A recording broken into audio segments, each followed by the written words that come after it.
মোৰ অবিবাহিতা মাহী মাৰ অসুস্থতাৰ বাবে আমাৰ ঘৰলৈ আহিছিল। তেওঁ মোৰ আৰু দেউতাৰ ভালকৈ আলপৈচান ধৰিছিল। মোৰ মাহী ৰাতি দেউতাৰ কোঠালৈ গৈছিল আৰু তাৰ পৰাই কেতিয়াবা বিভিন্ন ধৰণৰ শব্দ শুনা গৈছিল।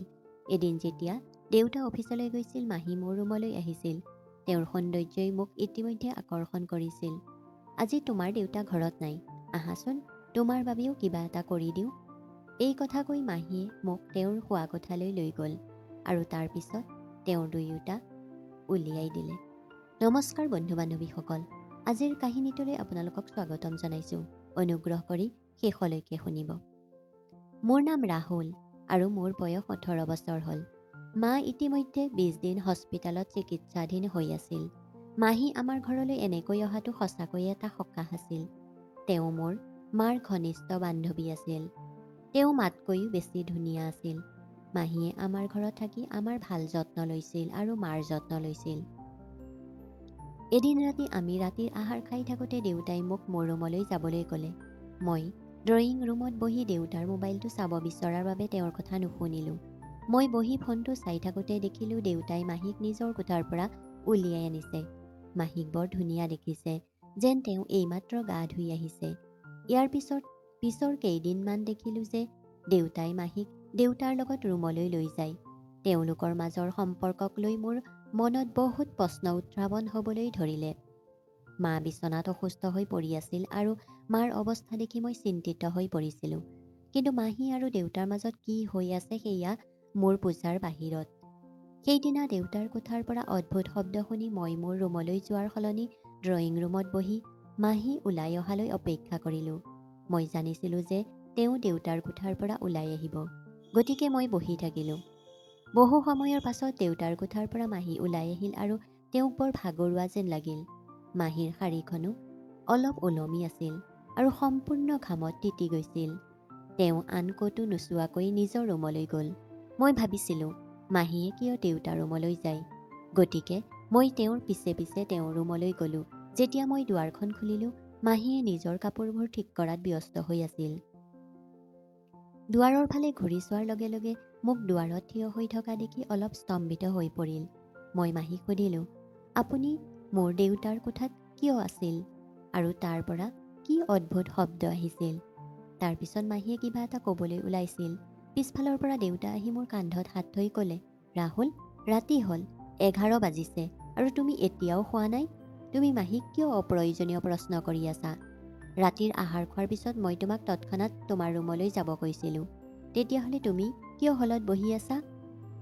কিন্তু দেউতাই মাহীক একো নক'লে।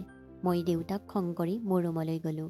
ৰাতি মাহী আৰু দেউতাই একেটা কোঠাতে আছে নে নাই গম নাপালোঁ। ৰাতিপুৱা চাহ খাই থাকোঁতে দেউতাক মই নামাতিলোঁ, কাৰণ ৰাতি মাহীৰ সন্মুখত মোক মিছাতে গালি পাৰিছিল। আৰু যেতিয়া মোৰ দেউতাৰ ওপৰত খং উঠিছিল, সেই সময়ত মোৰ মাহীয়ে মোক বুজি পাই মোৰ ওচৰলৈ আহি মোৰ চুলিত হাত ফুৰালে। দেউতাই তেতিয়া মাহীৰ ফালে চাবলৈ ধৰিলে আৰু মাহীয়ে ক'লে, ৰাহুল, তুমি মোৰ ল'ৰাৰ দৰে আৰু মই জানো তোমাৰ নাকটো কিয় ৰঙা পৰি গৈছে। ৰাতি তোমাক মোৰ সন্মুখত গালি পাৰি দেউতাই তোমাক খং তোলালে। মাহীয়ে দেউতাক ক'লে যে এতিয়া ৰাহুল ডাঙৰ হৈ আহিছে, তাৰ লগত ডাঙৰ মাতেৰে কথা পতাটো ঠিক নহয়। আগতে দেউতাই মোক বহুবাৰ বকিছিল, কিন্তু তেওঁ কেতিয়াও দেউতাৰ মুখৰ পৰা চৰি কোৱা শুনা নাছিলোঁ। এইবাৰ দেউতাৰ মুখৰ পৰা চৰি শুনি মোৰ বৰ ভাল লাগিল আৰু ততাতৈয়াকে দেউতাক ক্ষমা কৰি দিলোঁ। ইয়াৰ পিছত আমি তিনিওজনে হাঁহিলোঁ আৰু কিছু সময়ৰ পাছত দেউতাই মাৰ কাৰণে ব্ৰেকফাষ্ট তৈয়াৰ কৰি নিজৰ টিফিন লৈ অফিচলৈ গ'ল। দেউতা যোৱাৰ পিছত মই মাহীৰ ৰুমলৈ গ'লোঁ। মই গৈ তেওঁৰ লগত কথা পাতিবলৈ ধৰিলোঁ আৰু দেখিলোঁ তেওঁৰ সৌন্দৰ্য তেওঁৰ ড্ৰেছত আৰু বেছিকৈ ফুটি উঠিছে। মাহী বৰ স্মাৰ্ট আছিল। তেওঁ মোক তেওঁৰ ৰুমলৈ অহাটো চাই আছিল আৰু তাৰ পিছত মোক কৈছিল, ৰাহুল, এতিয়া দুৱাৰত থিয় হৈ মোৰ সৌন্দৰ্যক লুকাই নাচাবা, ভিতৰলৈ আহা। মই মাহীৰ ফালে চাই থাকিলোঁ আৰু তেওঁৰ কোঠাটোৰ সকলো গোলাপৰ সুগন্ধিৰ বিয়পি পৰিল। সেই সুগন্ধিটো এটা প্ৰচণ্ড আকৰ্ষণ আছিল। মাহীয়ে চুটি কাপোৰ পিন্ধি থিয় হৈ আছিল আৰু তেওঁৰ গোলাপী ৰংটোৱে মোক তেওঁৰ ফালে টানি আছিল। মই তেওঁৰ সৌন্দৰ্যক ভালদৰে পৰ্যবেক্ষণ কৰি আছিলোঁ। তাৰ পিছত মাহীয়ে আকৌ মোৰ নাম দি মাতি ক'লে, ৰাহুল, তুমি সঁচাকৈয়ে মোৰ সৌন্দৰ্যৰ প্ৰতি মনোযোগ দিবলৈ আহিছানে? মাহী তোমাৰ বাবে মোৰ মনত এটা প্ৰশ্ন আছে। মই ইয়ালৈ আহিছোঁ কেৱল সেই প্ৰশ্নটো জানিবলৈ। তুমি ইমানবোৰ বেলেগ বেলেগ কথা কোৱা, কিন্তু তাৰ অৰ্থ মই বুজি পোৱা নাই। মাহীয়ে ক'লে, তুমি যি ক'ব বিচাৰা তাকেই কোৱা। তাৰ পিছত মই তেওঁক সুধিলোঁ যে মোৰ দেউতাৰ ওপৰত খং উঠিছিল। এই কথা তুমি কেনেকৈ গম পালা? মাহীয়ে মোৰ চুলিত হাত ফুৰাই ক'লে, ৰাহুল, তোমাৰ জন্মৰ পৰাই মই তোমাক চিনি পাওঁ। তোমাৰ স্বভাৱটো মই ভালকৈয়ে জানো। কেতিয়াবা সৰু সৰু কথাবোৰত বেছিকৈ চিন্তা কৰা আৰু কেতিয়াবা ডাঙৰ কথাবোৰ সহজে আওকাণ কৰা। মাহীৰ উত্তৰ শুনি মই আচৰিত হৈ পৰিলোঁ, কাৰণ তেওঁ মোৰ স্বভাৱৰ বিষয়ে যি ক'লে সেয়া একেবাৰে শুদ্ধ আছিল। মই যেতিয়া ৰুমৰ পৰা ওলাই যাবলৈ ধৰিলোঁ, মাহীয়ে মোক ৰখাই ক'লে, ৰাহুল, তুমি মোক অলপ সহায় কৰিবানে? মোৰ সোঁ ভৰিত পাৱেল পিন্ধিব লাগে আৰু ইয়াৰ বাবে মোক তোমাৰ সহায়ৰ প্ৰয়োজন। মই ক'লোঁ, ঠিক আছে। তেওঁ মোক তেওঁৰ পাৱেলডাল দিলে। মই তেওঁৰ ভৰিৰ ওচৰত বহিলোঁ। মই তেওঁৰ ভৰিত হাতখন লৰচৰ কৰাৰ লগে লগে মোৰ মনত এটা বেলেগ ঢৌ দৌৰি গ'ল। সেই সময়ত মই খৰধৰকৈ পাৱেলডাল পিন্ধালোঁ আৰু তাৰ পিছত লগে লগে কোঠাটোৰ পৰা ওলাই আহিলোঁ। মাহীৰ মাত শুনি ওলাই আহিলোঁ। তেওঁ মোক প্ৰতিদিনে মাৰ স্কুটিখন লৈ স্কুলত থৈ আহিছিল। মই মোৰ বেগটো তুলি লৈ ওলাই আহিছিলোঁ। তেওঁ ভাল কাপোৰ পিন্ধি ঘৰৰ পৰা ওলাই আহিছিল। মই সুধিলোঁ, মাহী, তুমি ক'ৰবাত যাবা নেকি? তেওঁ ক'লে, মই মাৰ্কেট যাম। মোৰ বাবে আৰু তোমাৰ মাৰ বাবে কিছু কাপোৰ কিনিব লাগিব। আমি কথা পাতি থাকোঁতেই স্কুল পালোগৈ। মোৰ ক্লাছ শেষ হোৱাৰ পাছত তেওঁ মোক নিবলৈ নাহিল। সেইবাবে মই খোজকাঢ়ি ঘৰ পালোগৈ। ঘৰ পাওঁতে দেখিলোঁ যে দেউতা এতিয়াও অফিচৰ পৰা অহা নাই আৰু মায়ে তেতিয়া তেওঁৰ বিচনাত পৰি আছে। মোৰ বৰ ভোক লাগিছে, সেয়ে মই মাহীক সুধিবলৈ গ'লোঁ, কিবা খাবলৈ আছে নেকি? যেতিয়া মই তেওঁৰ ৰুমলৈ যাওঁতে দেখিলোঁ দুৱাৰখন খোলা আছিল। আইনাৰ সন্মুখত থিয় হৈ তেওঁ নিজকে চাই আছে। তেওঁ বহুত ভাল আৰু দামী কাপোৰ কিনিছিল। বিচনাত বহুত সৰু সৰু কাপোৰ পৰি আছিল আৰু চুটি কাপোৰ এযোৰ পিন্ধি তেওঁ থিয় হৈ আছিল। তেতিয়া মই ক'লোঁ, মাহী, এইবোৰ কাপোৰ কিনিলা নেকি? তেতিয়া মাহীয়ে ক'লে, এইবোৰৰ কোনটো ড্ৰেছ মোৰ ওপৰত ভাল লাগিব? তেওঁ মোক বিচনাত বহিবলৈ দিলে আৰু নিজেই বাথৰুমলৈ গৈ কাপোৰ সলাবলৈ ধৰিলে। বাথৰুমৰ দৰ্জাখন অলপ খোল খাই আছিল, যাৰ মাজেৰে ভিতৰৰ অংশটো অলপ দেখা পাইছিলোঁ যদিও মোৰ দেখাটো ঠিক যেন নালাগিল। গতিকে মই চকু দুটা পিছলৈ ঘূৰাই আনিলোঁ। মাহীয়ে মোৰ সন্মুখত প্ৰায় 4বাৰকৈ কাপোৰ সলনি কৰিলে। ইয়াৰ পিছত শেষবাৰৰ বাবে বাথৰুমলৈ যোৱাৰ সময়ত হঠাৎ তেওঁ মোক চিঞৰি থকা শুনিলোঁ। তেওঁৰ মাতটো শুনি লগে লগে বাথৰুমলৈ গৈ দেখিলোঁ যে ভুলবশতঃ তেওঁৰ হাতেৰে শ্বাৱাৰটো খোল খাইছে, যাৰ বাবে তেওঁ পানীক ভয় খাইছে। মাহীয়ে মোক সাবটি ধৰিলে। বৰ ধুনীয়া আৰু কোমল স্পৰ্শ, মোৰ বৰ ভাল লাগিছিল। তেওঁ মোক শ্বাৱাৰ বন্ধ কৰিবলৈ কৈ আছিল। তেওঁ কোৱা কথাবোৰত মই গুৰুত্ব নিদিলোঁ। অৱশেষত মাহীয়ে মোৰ পৰা অলপ দূৰত্ব ৰাখি শ্বাৱাৰটো বন্ধ কৰি দিলে। যেতিয়া তেওঁ মোৰ পৰা আঁতৰি গ'ল, মই তেওঁ পিন্ধি থকা ড্ৰেছটোৰ বাবে তলৰ পৰা ওপৰলৈ চাবলৈ ধৰিলোঁ, কাৰণ পিন্ধি থকা ড্ৰেছটোত বহুত ধুনীয়া দেখা গৈছিল। যেতিয়া মই বাথৰুমৰ পৰা ওলাই আহিছিলোঁ, বাহিৰত দেউতাৰ মাত শুনিছিলোঁ। মই লগে লগে মাহীৰ কোঠাৰ পৰা ওলাই আহিছিলোঁ। যাওঁতে মাহীয়ে মোক সুধিলে, ৰাহুল, মই পিন্ধা ড্ৰেছবোৰৰ ভিতৰত কোনটো ড্ৰেছ মোৰ ওপৰত ভাল লাগে তাৰ উত্তৰ দিবলৈ নাপাহৰিবা।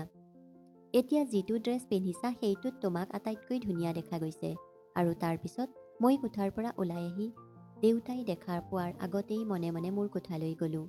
সেইদিনা ৰাতিৰ আহাৰ খোৱাৰ পিছত লগে লগে মোৰ কোঠালৈ গ'লোঁ। দেউতাৰ লগত কথা পাতিব নোখোজাৰ বাবে মই মোৰ ৰুমলৈ গ'লোঁ, কিন্তু টোপনি অহা নাই। মোৰ এনে লাগিল যে আমাৰ ঘৰত কিবা ভুল হৈছে। কোঠাটোৰ দুৱাৰখন অলপ খোলা আছিল যদিও দেউতাক ক'তো দেখা নগ'ল। মোৰ চকু মাহীৰ কোঠাটোলৈ গ'ল, আৰু তাতো দুৱাৰখন অলপ খোলা আছিল। সেইদিনা দুপৰীয়া পিন্ধি থকা নাইট গাউনটোতে আছিল। মই সম্পূৰ্ণ ঘামত তিতি গৈ আছিলোঁ। দেউতাই ইমান দেৰিকৈ মাহীৰ ৰুমত কি কৰি আছে? ৰুমৰ পৰা ওলাই যাবলৈ ঘূৰিবলৈ আৰম্ভ কৰাৰ লগে লগে দেউতাৰ হাতখন মাহীৰ কান্ধত দেখা গ'ল। মই তাৰ পৰা আঁতৰি যোৱাৰ সিদ্ধান্ত লৈছিলোঁ। দেউতা খৰধৰকৈ ওলাই আহিছিল আৰু মই আকৌ মাহীৰ ৰুমলৈ ভুমুকি মাৰিবলৈ ধৰিলোঁ। মই ভিতৰলৈ সোমাই দুৱাৰখন বন্ধ কৰি দিলোঁ। মাহীয়ে মোৰ ফালে চাই ক'লে, ৰাহুল, তুমি এতিয়াও শুৱা নাই? মই ক'লোঁ, মই শুব পৰা নাই, গতিকে তোমাৰ লগত আড্ডা দিবলৈ আহিছোঁ। মাহীয়ে ক'লে, ঠিক আছে। মোক তেওঁৰ কাষত বহিবলৈ বাধ্য কৰালে। মই মাহীক সুধিব বিচাৰিছিলোঁ, দেউতা ইয়ালৈ কিয় আহিছিল? মই তোমাক এটা প্ৰশ্ন সুধিব বিচাৰোঁ। তুমি ইমান ধুনীয়া, এতিয়াও কিয় বিয়া হোৱা নাই? তেওঁ হাঁহি হাঁহি ক'লে, ৰাহুল, মোৰ বিয়া নোহোৱাৰ কাৰণটো বৰ ডাঙৰ। হয়তো তুমি এই কথাটো বুজিব নোৱাৰিবা। তুমি ভাবি লোৱা মই মোৰ পচন্দৰ ল'ৰা এটা পোৱা নাই, সেইবাবে মই এতিয়াও কুমাৰী। মই ক'লোঁ, মাহী, তুমি মোৰ মাৰ ইমান ঘনিষ্ঠ বান্ধৱী, তোমাৰ নিশ্চয় এটা সময়ত অনুভৱ হৈছিল যে তোমাৰো এটা পৰিয়াল হ'ব লাগে। হঠাৎ তেওঁৰ মুখখন গম্ভীৰ হৈ পৰিল আৰু মই ক'লোঁ, মোৰ এনে লাগে যেন তুমি কিবা এটা লুকুৱাইছা। তেওঁ ক'লে, তোমালোকৰ পৰিয়ালটোক মোৰ পৰিয়াল বুলি গণ্য কৰি নিজকে পতিয়ন নিয়াবলৈ চেষ্টা কৰোঁ, কিন্তু কেতিয়াবা স্বামীৰ প্ৰয়োজন অনুভৱ কৰোঁ। কিন্তু তুমি এইবোৰ কথা বুজি নাপাবা, কাৰণ তুমি এতিয়াও সৰু। মোৰ জীৱনত এজন মানুহ থাকিব লাগে যিয়ে মোৰ যত্ন লয় আৰু মোক মৰম দিয়ে। তেওঁৰ কথা পাতি থাকোঁতে মোৰ হাতত ধৰিলে। মই অনুভৱ কৰিলোঁ যে মাহী সদায় টিপটপত থাকে, সেইবাবেই দেউতাই মাহীৰ পিছা পৰে। তেওঁ আকৌ ক'লে, ৰাহুল, তুমি এতিয়া ডাঙৰ হৈছা। মই মাহীক ক'লোঁ, তুমি মোৰ পৰা কি বিচাৰিছা? তুমি মোৰ বাঢ়ি অহা বয়সৰ কথা কৈছা যে? তুমি বুজি নাপাবা, মই তোমাক সকলো বুজাব লাগিব। তাৰপিছত তেওঁ উঠি কোঠাৰ পৰা ওলাই গ'ল আৰু হাতত গাখীৰৰ গিলাচ এটা লৈ আহিল আৰু মোৰ ফালে আগবঢ়াই দিলে। এটা টেবলেটো দিলে আৰু ক'লে যে তুমি সঁচাকৈ ডাঙৰ হৈছা, এতিয়া তুমি নিজকে ডাঙৰ হোৱা যেন অনুভৱ কৰিবা। তাৰপিছত তেওঁ মোক সাবটি ধৰিলে। মই ভাবি পোৱা নাই কি কৰোঁ। ৰাতিপুৱা সাৰ পোৱাৰ লগে লগে দেখিলোঁ মাহী মোৰ ওচৰতে শুই আছে। তেওঁ চুটি কাপোৰ পিন্ধি আছে। ৰাতিপুৱা দেউতা অফিচলৈ গ'ল। তাৰপিছত দুপৰীয়া মই মাহীৰ ৰুমলৈ গ'লোঁ। এতিয়াও তেওঁ সাজু হৈ ফোনটো চাই আছিল। মই তেওঁৰ ওচৰলৈ যাওঁতে মোক ৰখাই ক'লে, মোৰ ওচৰলৈ অহাৰ আগতে এটা কাম কৰিব লাগিব। দেউতাক মোক বিয়া কৰাবলৈ পতিয়ন নিয়াব লাগিব। তোমাৰ দেউতাৰ বাবে এজনী ভাল পত্নী আৰু তোমাৰ যত্ন লোৱা এজনী মাতৃৰ প্ৰয়োজন। যদি মই এই ঘৰত স্থায়ীভাৱে থাকিব পাৰোঁ, তেন্তে তোমাক আৰু তোমাৰ দেউতাক সদায় সুখী কৰি ৰাখিম। এতিয়া তুমি ডাঙৰ হৈছা। তোমাৰ দেউতাৰ নিসংগতাৰ বেদনা তুমি বুজি পোৱা উচিত। মাহী বৰ বুদ্ধিমান আছিল। তেওঁ দেউতাৰ দৰেই মোকো সুখী কৰাৰ কথা ভাবি আছিল। মই মাহীক কৈছিলোঁ যে মই তেওঁক মোৰ মা হোৱাটো নিবিচাৰোঁ। তাৰপিছত তেওঁ মোক ভাবুকি দিছিল আৰু কৈছিল যে যদি তুমি তোমাৰ দেউতাক মোক বিয়া কৰাবলৈ নোকোৱা, তেতিয়া মই তোমাৰ দেউতাৰ আগত ৰাতি ঘটা সকলো কথা ক'ম। মই তেওঁৰ কথাত হাঁহিছিলোঁ। তেওঁ মোৰ হাঁহিৰ কাৰণ বুজি পোৱা নাছিল। মই ক'লোঁ, মাহী, তুমি যদি মোৰ দেউতাক কিবা কোৱা, তেন্তে তেওঁ তোমাক বিশ্বাস নকৰে। বিপৰীতে তেওঁ তোমাক এই ঘৰৰ পৰা বাহিৰ কৰি দিব। তাৰপিছত খঙেৰে দেউতাক ফোন কৰিলোঁ। মিনিটতে দেউতা মাহীৰ কোঠাত সোমাই আহিল। তেওঁক দেখি মাহীয়ে দেউতাক ক'বলৈ ধৰিলে যে মই মাহীৰ লগত বেয়া কাম কৰিলোঁ। কিন্তু দেউতাই তেওঁ কোৱা কথাবোৰ বিশ্বাস নকৰিলে। তেওঁ ক'লে, ৰাহুলে সকলো জানে। তুমি কিহৰ বাবে ইয়ালৈ আহিছা? তুমি ৰাহুলক তোমাৰ স্বাৰ্থপৰতাৰ বাবে ব্যৱহাৰ কৰিছা। মই বাৰে বাৰে দেউতাক আৰু মাহীক একেলগে ৰুমলৈ যোৱা দেখিছিলোঁ। মই দেউতাক সুধিলোঁ যে ৰুমত মাহীৰ লগত কি কৰিছিল। তাৰপিছত তেওঁ মোক ক'লে যে মাৰ ড্ৰেছিং কৰিবলৈ ৰাতি মাহীক মাতিছিলোঁ। চিঞৰা মাতটো মাৰহে আছিল। মাহীৰ দেউতাৰ প্ৰতি একপক্ষীয়া মৰম আছিল আৰু সেইবাবেই তেওঁ আজিলৈকে বিয়া হোৱা নাছিল। আৰু সিহঁতৰ বন্ধুত্ব যাতে ভাঙি নাযায়, তাৰ বাবে দেউতাই মাৰ পৰা মাহীৰ সত্য লুকুৱাই ৰাখিছিল। বন্ধুৰ অসুখৰ সুযোগ লোৱাৰ উচিত হ'বনে ভুল বুলি তেওঁ কেতিয়াও ভবা নাছিল। মাৰ জীৱন শেষ হ'বলৈ ওলাইছে বুলি ভাবি তেওঁ দেউতাক বিয়া কৰাবলৈ ষড়যন্ত্ৰ ৰচনা কৰিছিল। যেতিয়া দেউতাই তেওঁক বিয়া কৰাবলৈ অস্বীকাৰ কৰিছিল, তেতিয়া মোক ফান্দত পেলাবলৈ চেষ্টা কৰিলে।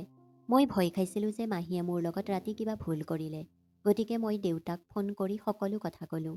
তেতিয়া দেউতাই মোক ক'লে, মাহীয়ে তোমাক একো কৰা নাই, কাৰণ তাইৰ মোৰ প্ৰতি মৰম আছে। তাই মোক ফান্দত পেলাবলৈ সেই টোপনিৰ বড়িটো আনিছিল, কিন্তু মই নাখালোঁ। সেয়েহে তাই সেই বড়িটো তোমাৰ ওপৰত ব্যৱহাৰ কৰিলে। দেউতাই বহুত সাৱধানতাৰে নিজৰ সংসাৰখন বচালে। মাহীয়ে বান্ধৱীৰ অসুখৰ সুবিধা লৈ দেউতাক মৰম কৰিবলৈ আৰম্ভ কৰিছিল। কিন্তু মাৰ বেয়া সময়তো দেউতাই মাৰ হাত এৰি যোৱা নাছিল। পত্নীৰ কাষত থিয় হৈ আছিল। মাৰ বন্ধুৱে বন্ধুত্বত বিশ্বাসঘাতকতা কৰিছিল। বন্ধুত্ব এনেকুৱা হ'ব লাগে যে ই আপোনাক বেয়া সময়ত সহায় কৰে আৰু বেয়া সময়ত নিজৰ লাভ বিচাৰি নুফুৰে। ধন্যবাদ।